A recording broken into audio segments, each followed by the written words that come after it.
Assalamualaikum, ketemu lagi sama gue Zulham Adam.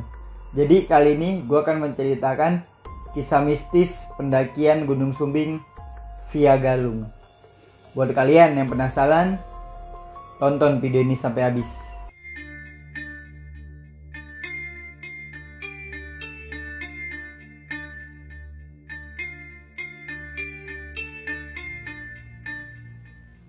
Sebelum gue lanjut ke videonya, jangan lupa like. Dan buat kalian yang belum subscribe, jangan lupa subscribe channel ini supaya channel ini makin maju untuk kedepannya.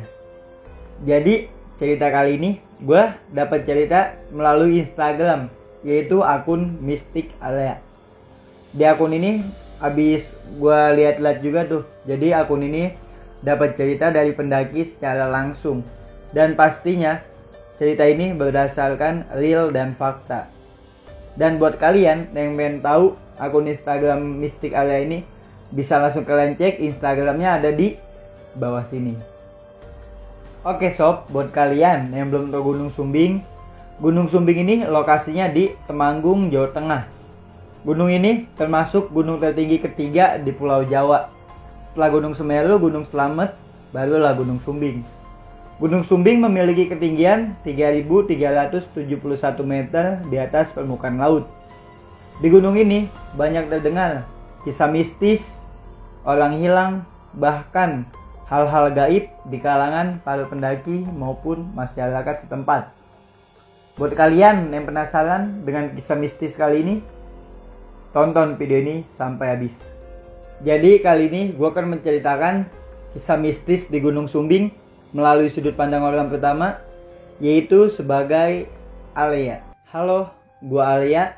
Jadi kali ini gua akan menceritakan pengalaman gua pas gua mendaki ke Gunung Sumbing. Ini pengalaman pendakian gua. Jadi pada tanggal 2 Februari tahun 2018, gua berniat mengunjungi ke Gunung Sumbing yang ada di Jawa Tengah itu. Kala itu gua berniat mendaki Gunung Sumbing hanya berdua dengan teman gua. Karena posisinya emang gue berdua ini BM banget lah buat mendaki ke Gunung Sumbing. Kala itu gue ke Gunung Sumbing memilih jalur Galung. Kenapa gue ngambil jalur Galung? Karena posisinya di situ banyak saran dari teman-teman gue mendaki ke Gunung Sumbing mendingan lewat Galung aja. Soalnya di sini jalurnya lumayan banyak pendaki, dan di sini juga enak lah jalurnya gitu. Banyak peminatnya di jalur Galung ini. Akhirnya gue memutuskan sama teman gue mendaki ke Gunung Sumbing melalui jalur Galung. Jadi di jalur Galung ini estimasi waktunya dari base camp sampai ke puncak itu kurang lebih 8 jam lah. Jadi dari waktu kurang lebih 8 jam itu jika kita tidak ada halangan atau rintangan saat kita melakukan perjalanan. Jadi kalau perjalanan kita normalnya itu kurang lebih 8 jam lah. Kala itu karena di situ gue cuman berdua doang sama temen gue. Pas sampai base camp, alhamdulillahnya gue bertemu dengan pendaki-pendaki lain yang ingin mendaki Gunung Sumbing kala itu. Jadi gue jalan gak berdua doang. Jadi gue bareng sama kelompok lain lah, supaya di perjalanan juga biar gak terlalu kesepian. Karena kalau berdua doang ya lumayan bete juga sih. Akhirnya gue bertemu dengan pendaki-pendaki lah tuh pas gue sampai di pos Galung. Jadi waktu itu gue menuju ke pos pendakian Galung ini dari asal gue, yaitu Gerobokan. Akhirnya setelah kita ngulusi maksi segala macem di base camp, jam 4 sore gue bareng teman gue nih dan rombongan pendaki lainnya langsung tuh melakukan pendakian menuju ke puncak Gunung Sumbing. Jadi kala itu awal perjalanan gue ini cuaca masih sejuk-sejuknya lah, dan di situ banyak juga petani yang mengelola lahan pertaniannya. Akhirnya di situ gue jalan-jalan, dan di situ suasananya benar-benar indah banget, dan itu benar-benar keren lah. Akhirnya gue soal itu menikmati keindahan alam sambil gue jalan terus. Gue jalan santai. Akhirnya setelah lumayan lama berjalan, sampailah kita di pos 1 atau pos pertama. Itu di situ waktu menunjukkan pukul 17.30 atau setengah 6 sore. Kala itu cuaca sudah mulai gelap, dan hawa dingin sudah memasuki tulang belulangku. Akhirnya di situ gue langsung di situ istirahat dulu. Tak lupa gue melakukan kewajiban gue, yaitu sholat maghrib. Akhirnya kita sholat. Setelah selesai sholat, gue di situ istirahat sejenak dulu buat makan makanan ringan sambil nyantai-nyantai lah kala itu. Karena di situ posisinya cuaca udah mulai gelap dan hawa udah mulai dingin. Di situ gue langsung menggunakan jaket tebal gue buat sedikit mengurangi cuaca dingin yang menyerang lah. Dan tak lupa juga gue memakai lampu penerang, yaitu headlamp. Akhirnya kita di situ melanjutkan perjalanan. Kita jalan. Selama perjalanan ini cuaca dingin terus mengikuti kita. Tapi cuaca itu seketika hilang ketika pemandangan kota Temanggung terlihat sangat indah dari kejauhan. Akhirnya di situ kita jalan, nggak berasa tiba-tiba kita tibalah di pos 2. Kala itu kami berdua memutuskan untuk tidak istirahat di situ. Walaupun di situ posisinya banyak pendaki lain yang nyuruh istirahat aja dulu sini. Cuman di situ kita memutuskan buat lanjut jalan. Akhirnya di situ kita berdua jalan lagi, dan disinilah kemistisannya dimulai. Perjalanan dari pos 2 ke pos 3 ini, di sini udah mulai aneh. Hawa dingin itu udah benar-benar menyerang gua sama temen gua. Itu udah dingin banget. Beda lah dinginnya sama yang tadi. Di sini gue jalan cuma berdua dan nggak ada pendaki lain sama sekali. Di situ gue melakukan perjalanan ini dengan cepat supaya kita cepat-cepat sampailah di pos 3. Selama perjalanan ini benar-benar gue berdua doang ini, nggak ada pendaki lain. Akhirnya di situ gue jalan terus. Sambil jalan ini, jadi gue benar-benar dengar jelas banget di depan gue itu ada pendaki. Ada suara pendaki ramai gitulah. Akhirnya di situ gue ngebut, gue kejar. Dan pas gue kejar itu ternyata nggak ada pendaki. Akhirnya di situ ya udah gue jalan terus. Dan di situ juga posisinya di belakang gue tuh kayak ada orang teriak-teriak gitu, oi, biasalah para pendaki biasanya gitu kan. Akhirnya di situ gue berhenti dulu Gue mencoba buat nunggu pendaki yang di belakang ini. Akhirnya pas gue tunggu, pendaki yang di belakang ini tak kunjung datang. Di sini benar-benar udah aneh banget. Akhirnya gue jalan dan di situ suara burung gagak mulai terdengar. Di situ mulailah bulu kuduk gue makin merinding kala itu. Dan di situ entah karena kedinginan atau karena emang kita capek atau karena emang real, itu gue benar-benar ngelihat bola api di atas kepala gue. Itu dia percis di atas kepala gue ada bola api jalan. Kalau di daerah gue itu namanya Banaspati. Di situ akhirnya gue makin merinding itu. Gue sama teman gue ini makin agak-agak jiper juga. Di situ gue makin melanjutkan perjalanan gue dengan cepat. Karena emang posisi udah ini benar-benar kita berdua doang di perjalanan menuju pos 3. Akhirnya gue jalan terus. Dan nggak lama sekitar pukul 21.00 atau 9 malam gue sampai di pos 3. Kala itu gue langsung nyari tempat buat istirahat. Dan di situ juga lumayan banyak pendaki lah yang lagi istirahat. Dan di situ banyak tenda juga yang berjajar rapi kala itu. Akhirnya di situ gue istirahat dulu, sekalian gue nenangin pikiran supaya gue ngelupain nih hal-hal yang aneh tadi perjalanan itu kayak bola api dan yang lain-lain. Akhirnya di situ gue nenangin pikiran. Setelah pikiran lumayan tenang, di situ gue langsung masak air dulu dan makan mie instan.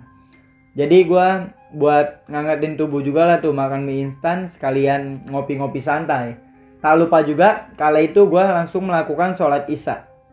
Karena di situ posisinya gue berniat dari awal gue udah ada niat kalau kita bakalan ngecamp di pos 4. Akhirnya di situ gue makan mie, gue ngopi santai dan gue sholat isya. Setelah semuanya selesai ini, gue langsung melanjutkan perjalanan menuju ke pos 4. Tepatnya itu pukul 21.30 atau setengah 10 malam. Kala itu waktu sudah semakin malam.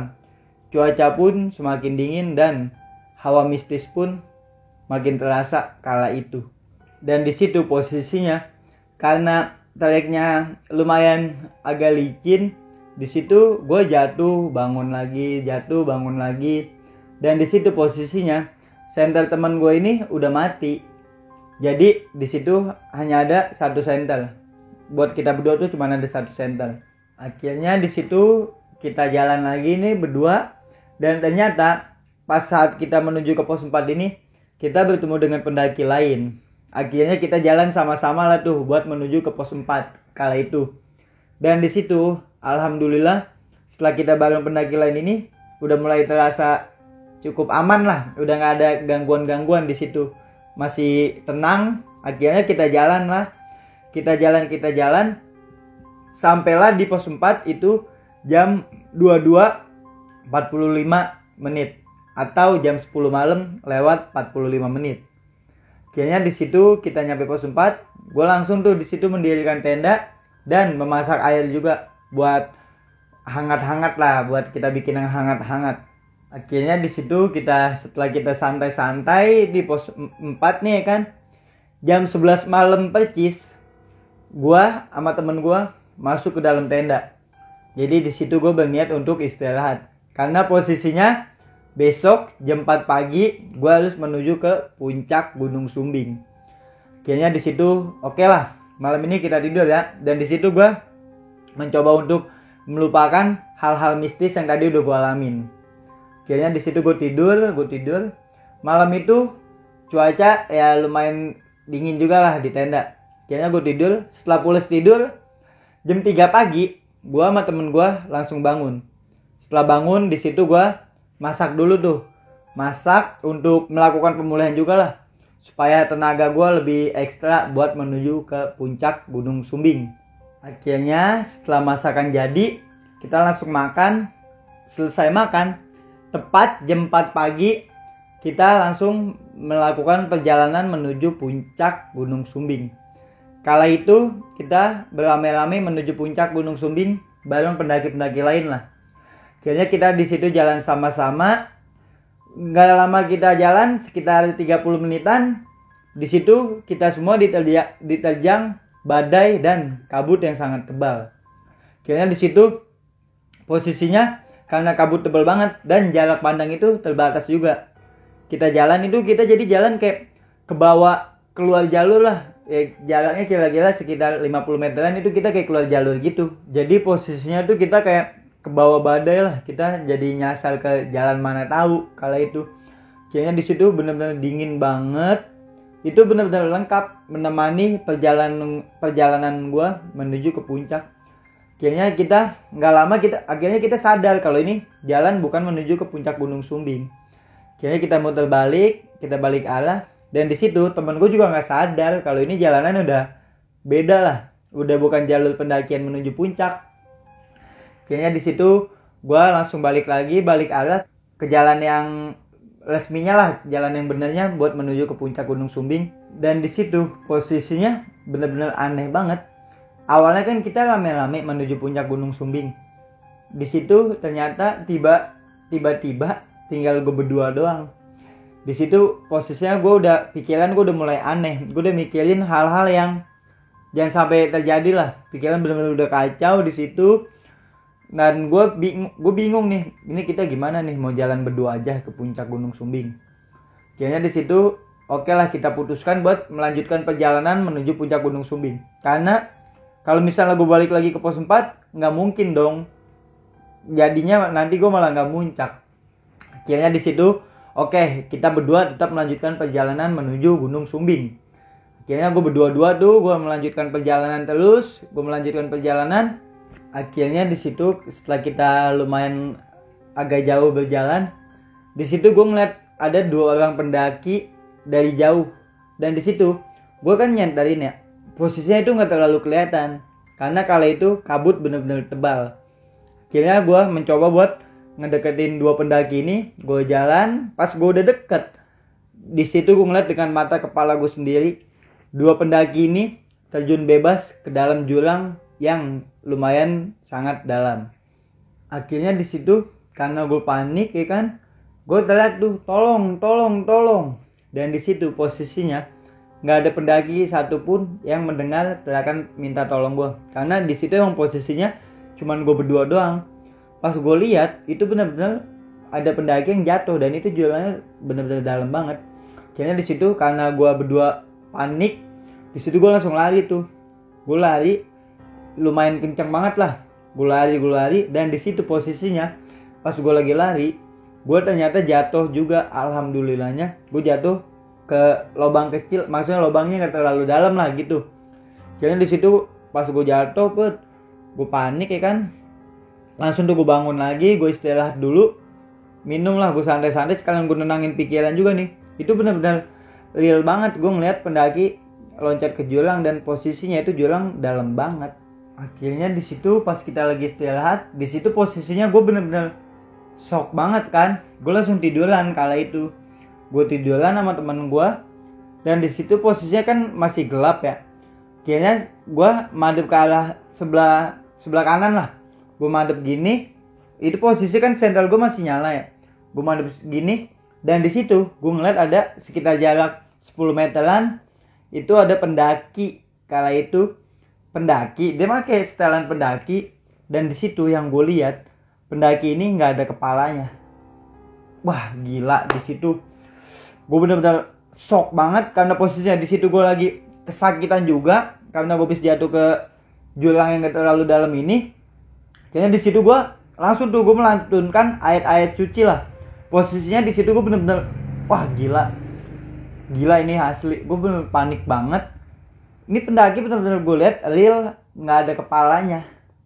Akhirnya di situ karena posisi gue bener-bener udah shock banget ya kan, gue di situ mencoba buat nenangin diri lah sambil gue di situ gue juga bingung mau ngapain kala itu. Akhirnya gue diem nih berdua temen gue.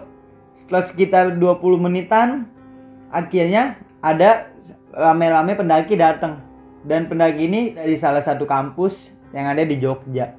Akhirnya di situ gue diem aja di situ. Pendaki ini yang pendaki dari kampus di Jogja ini agak bingung juga, dia ngeliat gue tuh, kenapa kak gitu-gitu dah segala macem. Enggak apa-apa. Akhirnya di situ gue langsung tuh gue ngebarengin sama pendaki dari salah satu kampus yang ada di Jogja ini. Di situ gue jalan barengan sama dia.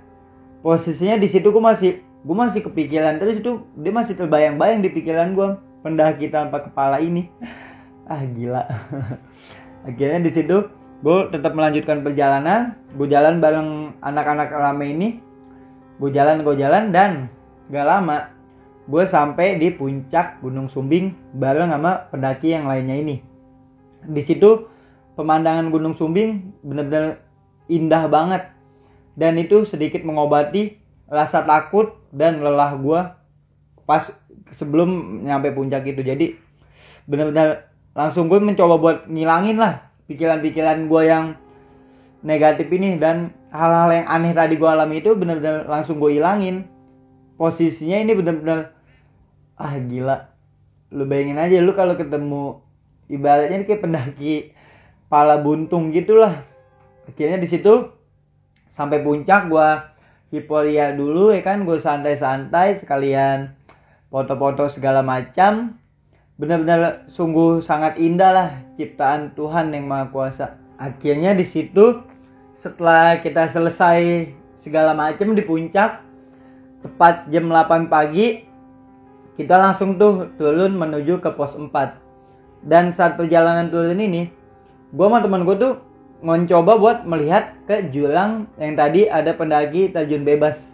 Pas gue lihat itu di situ tuh benar-benar nggak ada satupun mayat, dan di situ pikiran gue mulai aneh lagi lah. Akhirnya udah jalan. Temen gue bilang gitu, oke kita jalan lagi.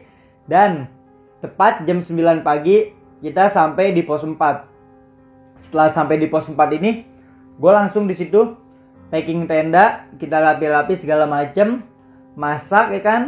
Nah, akhirnya di situ setelah selesai packing tenda dan masak, kita makan dulu. Nah, langsung tuh di situ sekitar jam 10-an, gue sama temen gue melanjutkan perjalanan turun menuju base camp Galung. Selama gue perjalanan turun itu, di situ gue ditemenin sama suasana yang sangat indah kala itu. benar-benar cuacanya suasananya indah banget lah, pemandangannya indah banget. Dan di situ Gunung Sindoro terlihat sangat gagah kala itu. Akhirnya di situ kita jalan santai kan. Akhirnya di situ setelah kita lumayan lama berjalan lah menuju ke base camp ini, tepat pukul 1 siang kita berdua sampai di base camp Galung. Akhirnya di situ gue langsung tuh mengunjungi tempat makan yang biasa dikunjungi sama pendaki-pendaki lah. Di situ gue makan dulu di warung ya kan. Dan di situ gue langsung cerita sama penjaga warung ini. Jadi gue cerita kejadian-kejadian aneh yang gue alamin pas gue naik tadi. Gue cerita dan penjaga warung ini ngomong, ternyata bukan gue doang yang sering mengalami hal-hal aneh kayak tadi tuh, kayak bertemu pendaki tanpa kepala, terus ngeliat orang yang jatuh ke jurang. Itu ternyata bukan gue doang, melainkan banyak pendaki lain yang mengalami hal seperti yang gue alami itu. Dan di situ penjaga warungnya juga ngomong ke gue, dulu pernah ada seorang pendaki yang mati di Gunung Sumbing, dan itu posisinya dia tanpa kepala. Yang kalau dari yang gue dengar dari penjaga warung ini, katanya pendaki ini kepalanya dimakan sama binatang buas. Dan di situ penjaga warung ini juga cerita, kala itu pernah ada seorang pendaki yang jatuh ke dalam jurang dan di situ langsung meninggal.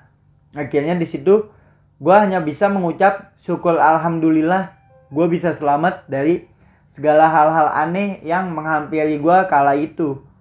Akhirnya setelah kita selesai bercerita, di situ gue langsung pulang ke rumah gue bareng sama kawan gue ini.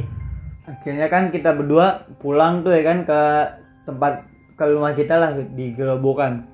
Kita pulang, kita berdua sampai rumah dan cerita gue sampai di sini. Makasih buat kalian yang udah dengerin cerita gue ini sampai habis. Gue Alia pamit. Oke sob, balik lagi sama gue Adam. Jadi tadi kita habis mendengarkan kisah mistis dari Gunung Sumbing. Ya kurang lebihnya seperti yang tadi udah gue ceritain lah. Makasih buat kalian yang udah dengerin cerita ini sampai habis. Dan buat kalian yang mempunyai kritik atau saran mengenai video ini, bisa langsung kalian tulis di kolom komentar. Dan buat kalian yang mempunyai kisah mistis pendakian dan mau diangkat di channel ini, bisa langsung kalian kirim melalui DM Instagram atau email yang udah gue cantumin di deskripsi. Sebelumnya gue pengen minta like dan subscribe sama kalian supaya channel ini lebih maju untuk kedepannya. Sekali lagi gue ucapin makasih buat kalian yang udah dengerin cerita ini sampai habis. Baiknya itu datang dari Allah Subhanahu wa Ta'ala dan buruknya datang dari gua. Semoga yang dikit ini ada manfaat. Gua Zulam Adam. Sampai jumpa di cerita selanjutnya.